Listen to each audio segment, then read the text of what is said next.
Hey, it's your man Ichiman, and today I'm going to be giving you guys a very basic Blade guide. I'm going to be telling you guys everything that you need to know about him, but I will be explaining it in a way that is very easy for anyone to understand.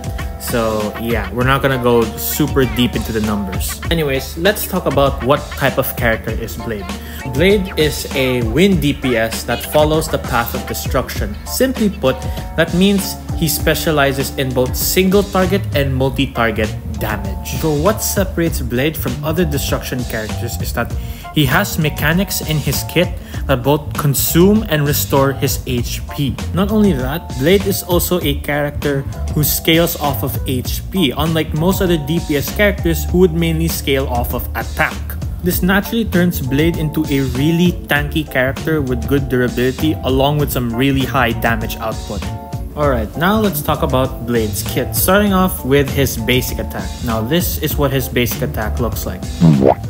It's not that great, and it's not really worth using at all, so I highly advise you avoid using it. And Blade's normal basic attack also scales off of attack, which is completely pointless because you want to build HP on Blade more than attack. However, this is where Blade's skill comes in. So what Blade will do is that he'll enhance his basic attack, but at the cost of consuming his own HP. This enhanced basic attack will now hit a maximum of 3 enemies, and it will also consume a bit of his own HP as well. Blade's enhanced basic attack also lasts within 3 to 4 turns. If you see this little green symbol below Blade start to blink, that means his enhanced basic attack is about to run out, and you need to have a skill point at the ready whenever it's his turn afterwards. Another thing to note is that it also stops regenerating skill points, but honestly, that's not much of a problem. You should leave the responsibility of building skill points to your supports and other characters on your team. Now, I'm going to be talking to you guys about his ult. His ult is one of the weirdest parts of his kit, but I will be doing my best to make this explanation really basic and easy for you to understand. So whenever Blade is in battle, there's actually this tally here called death sentence that counts how much HP you have lost over the course of time. This will determine how much damage your ult will do. The more HP you lose, the more damage your ult will deal. Now keep in mind, this won't be reset if Blade is healed. The only way to reset this tally is to do the ult itself. Another thing to keep in mind is that the maximum amount of HP you can lose will definitely depend greatly on how much max HP you have. Now we got the details out of the way. As for the ult itself, it deals damage to a maximum of 3 enemies, and it looks like this. One thing I nearly forgot to mention was that Blade's ultimate also has different effects on him depending on how much HP he has. If he has below 50% HP, his ult will actually heal him back to 50%. But if Blade's HP is max HP or anywhere above 50% HP, his ult will actually decrease his HP, setting him back to 50%. So no matter what, his ultimate will try to set Blade's HP to 50%. No matter the circumstance. And now I finally get to talk to you guys about my favorite part of Blade's kit, and also, in my opinion, the reason why you'd even want to pull for this character in the first place, his talent. So here's how his talent works. So you see that little counter on Blade's portrait, right? That counter is his stacks for his talent. That counter goes up whenever Blade takes any form of damage or when he consumes his HP. As you can see, it reaches up to a maximum of 5 stacks. And when Blade gets a maximum of 5 stacks, this is what happens. It deals AoE wind damage to all enemies, and not only that, it also restores Blade's HP. This move is absolutely nuts. And this just further shows how tanky of a character Blade can be, despite having lots of tools in his kit literally eating up his HP. Now let's talk about Blade's technique, which looks a little like this. It basically deals damage based off of Blade's HP, but the main thing with this skill or technique, I keep on mixing those two up, is that it allows Blade to start with 1 stack for his follow-up attack. So for your trace priorities, you can either go for talent or basic attack first. Basic attack for the enhanced basic attack damage, and talent for the follow-up attack. Then afterwards, you can go for skill and then ultimate at last. Now let's go over Blade's relic sets. Now, there is no other better 4-piece set option for Blade other than Longevous Disciple. It increases his max HP and it also makes Blade's crit ratio a lot easier to balance. However, if you're having a hard time getting a solid 4-piece Longevous Disciple, you could do 2-piece Longevous with 2-piece Messenger for a bit of speed, 2-piece Longevous and 2-piece Eagle of Twilight Line for a bit of wind damage. Or if you cannot get access to either of these relics, you can go for 4-piece Musketeer, as the 4-piece passive actually fits Blade's kit very well. For the planner sets, there are 2 prime options in my opinion. Either Inert Salsoto or Rutilant Arena. Now both of these work very similar to one another, but they have some key differences. For one, Inert Salsoto requires you to have a minimum of 50% crit rate, and when you do reach that, your ultimate and your follow-up attack damage will increase. However, for Rutilant right here, your crit rate has to be at least 70%, and when it does reach that, your basic attack and skill damage will increase by 20%. It will actually just depend on whichever has the better substat. Like, you could still achieve the results of Rutilant Arena with Inert Salsoto depending on your substats, and the same can be said vice versa. So yeah, just pick whichever has the better substat. I know what you're thinking. What if I don't have access to both of those?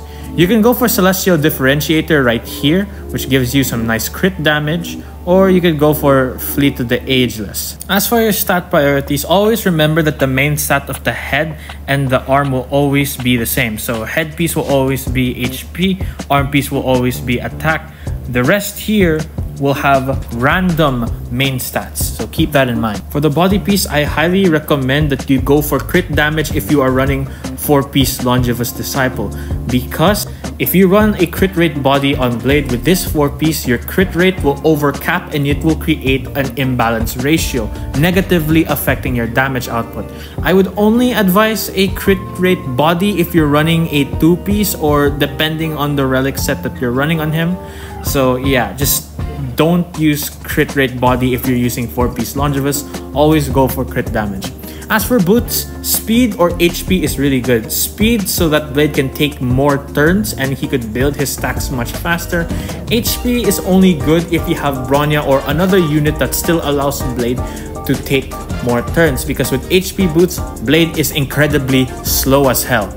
As for Sphere, I would highly advise HP or Wind. Both actually work really well for Blade. It will really depend on the substats that you get, so keep that in mind. And as for Rope, always HP Rope. HP Rope is always the one that you should opt for because, again, Blade is an HP scaler. Substats aim for HP, crit rate, and crit damage, or speed if possible. Now let's go over Blade's light cone selection. So for the free-to-play option, the go-to is a Secret Vow.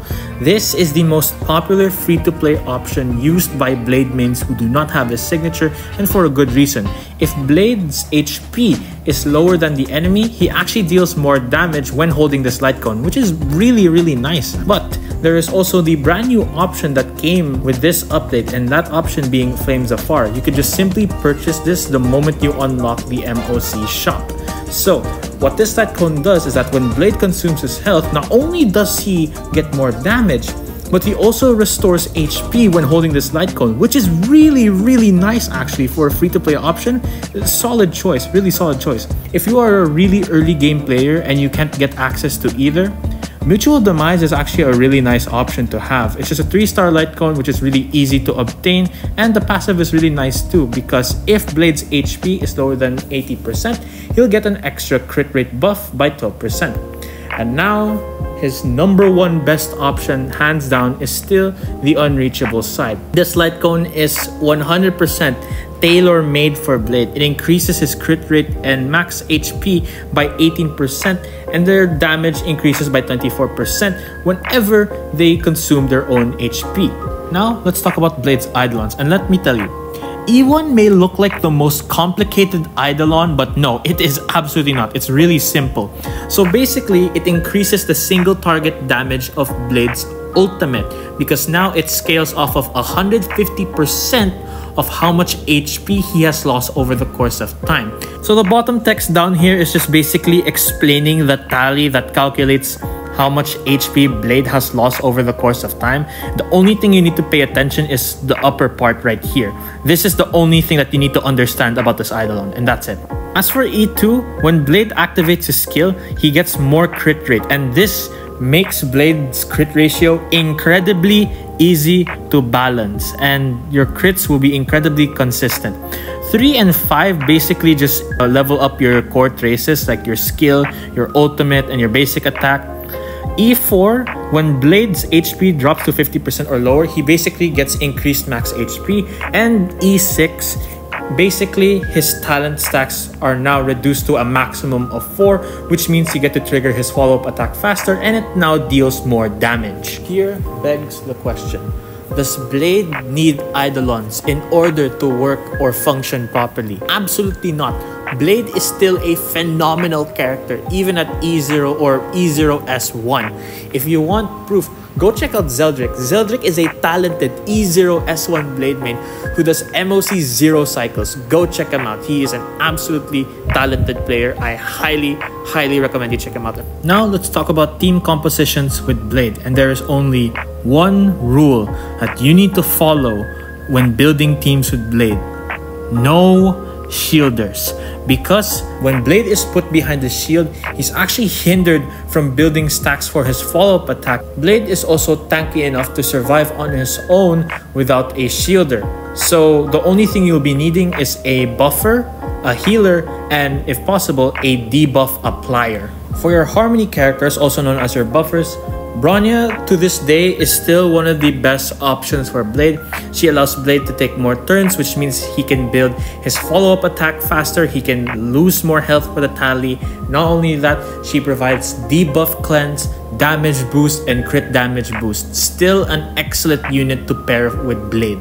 Though obviously, the strongest supports Blade can get are definitely either Ruanmei or Sparkle for Harmony characters, because Ruanmei, oh boy, increases break effect. She also increases their weakness break efficiency, and the damage boosts that she just provides are just out of this world. So she's obviously a really strong choice for Blade. And Sparkle, you know, adding 7 skill points to the team, and not only that, she has crit damage boosts in both her ult and her skill, unlike Bronya, who only has a crit damage boost within her ult. Again, they're really strong, and if I don't mention them, probably their wonders are gonna put me on a whatever. As for the 4-star characters, this is a little bit tricky because most of them provide attack buffs, and again, for the 100th time, Blade's an HP scaler, so attack buffs aren't really going to do anything for him. Though Asta can provide speed for Blade, Tingyan can still provide damage boosts with her ult, but she's mainly going to be providing attack buffs. Yukong can provide crit rate and crit damage, but she is an incredibly clunky character to work with because you need to properly speed tune her if you want to maximize her buffs. And then there's Hanya, who actually could be decent with Blade in theory because, like, you know, she can allow Blade to regenerate skill points if she applies her effect or something. So yeah, just experiment what you can with these 4-star units, but personally I'd say Tingyan is the safest bet that you have. For your Nihility characters, also known as your debuffers, Pela is a really solid option because her defense shred really allows Blade's damage output to just totally skyrocket. So if you have Pela in the back and you haven't gotten around to build her, highly suggest that you do, especially for your Blade or maybe even for your Jingliu, but she's not the topic of this video. The best debuffer for Blade, hands down, Silverwolf. She's just a great character in general. Not only does she have really consistent defense shred, but she also applies elemental weaknesses to other characters. So like, for example, you're fighting against like the Grizzly and they don't have a wind weakness.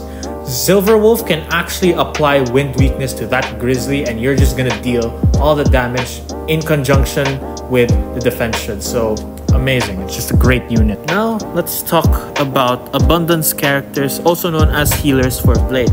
Now you could actually use any of these characters as a healer for Blade, but I will just simply be mentioning the best ones you could pair with him. First off, for 4 stars is Lynx. Lynx is an exceptional healer for Blade in my opinion, because she just has a kit that is just tailor-made for supporting Blade. She has max HP increases, she has aggro increases, which allows Blade to be targeted even more, which is good for him, and she also has a debuff cleanse for icing on the cake. If you do not have a Luocha or any other 5-star healer that's good for healing Blade, Lynx is a solid option to have, especially when you have her Idolons. And of course, how can I mention healers for Blade without mentioning the man himself, Luocha? Well, I just did while talking about Lynx, but anyways, the dude has the follow-up heals. The dude allows Blade to heal even when he's on the offensive, and she has debuff cleanse. What else could you ever ask for? And there's a reason why Luocha plus Blade was known to be such a powerful combination. So yeah, this is a no-brainer, literally. There's also the latest abundance character that was added, Huohuo. Huohuo, I would say the only thing that Blade wouldn't really benefit from Huohuo is the attack buffs, which is something Huohuo is really praised for. This character is really praised for being like a harmony abundance hybrid, but when it comes to the context of Blade, Blade doesn't really make much out of the attack buffs. But all of that out of the way, she also provides debuff cleanse, really good healing, and also energy regeneration. Those are things that Blade can definitely benefit from in my opinion. So she's still a really good choice for pairing with Blade. Now let's talk about some characters who aren't debuffers, buffers, or healers that still work really well for Blade. Starting off with Jingliu. So Jingliu is actually a really strong character to pair with Blade, and she really allows Blade to shine as a sub DPS because her enhanced state actually consumes Blade's HP, and it allows Blade to actually build up his follow-up stacks a lot quicker. So that is a massive plus. Or you could go the other way around. You could build Jingliu as like a really active sub DPS, and then just have Blade just sit in the back and just follow up attack. I mean, if you disagree, I don't see why. I know a lot of you guys love main DPS Jingliu, but personally, because I am a Blade diehard and loyalist, I just run Jingliu as an active sub DPS. But hey, do what you want to do, I'll do what I want to do. And the last character I want to talk about that's really good with Blade in my opinion is Fushuan. Well, Fushuan may be a preservation character, but she's the only preservation character who does not provide shields, which means Blade can still take damage and build stacks for his follow-up attack. But what Fushuan provides, however, is more crit rate and more max HP. That's literally a buff for Blade, and she also provides some resistance to crowd control for icing on the cake. The only preservation unit that Blade can work with without being hindered whatsoever. Now let's go over Blade's basic skill rotation. So it's very simple. Whenever it's Blade's turn, always activate skill first before anything else, and then just fire away. Remember that it lasts for a maximum of 3 to 4 turns, and when that little green sword symbol starts blinking, make sure to have a skill point at the ready. Depending on your team composition, you could add a couple things here and there, and I'll show you guys. Whenever Blade is unenhanced and Bronya ult is ready, what I like to do, skill into Bronya ult. The reason for this is because if Blade does his skill before Bronya does her ultimate, the crit damage buff from Bronya actually lasts on Blade for 3 turns instead of 2. This is actually some tech that I got from IwinToLoseGaming, and I mentioned this in my past video before, so go check that out. Savor it for me.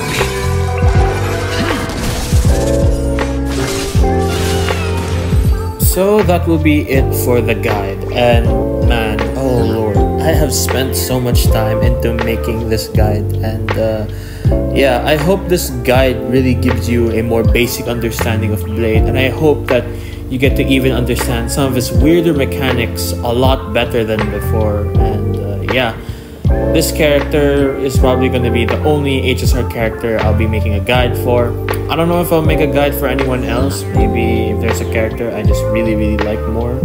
But yeah, so that'll be it. Thank you so much for sticking around and watching this guide. And yeah, don't forget to like, comment, subscribe, share this with your friends. And yeah, see you Nara, Carbonara.